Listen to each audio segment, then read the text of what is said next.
लोग अभी जा रहे हैं मेरी बड़ी दीदी के यहाँ, और वहाँ पे हम लोग आज लंच करेंगे। उसके बाद हम लोग जाएंगे भीमकुंड। भीमकुंड हमारे यहाँ से लगभग 40 किलोमीटर के आसपास होगा। अच्छा, फिर मिलते हैं उनके घर में।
हम लोग पहुंच गए हैं भीमकुंड में।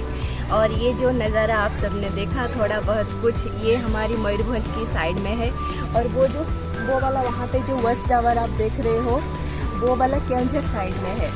और हम लोग इस साइड पे आके ये जो नज़ारा है ये थोड़ा अलग है, उस साइड से वो नज़ारा कुछ अलग ही दिखता है। और तो फिर चलिए हम चलते हैं फिर देखने के लिए। वो लोग आगे चले गए हैं और हम लोग पीछे रह गए हैं। अभी चलिए साथ में चलते हैं।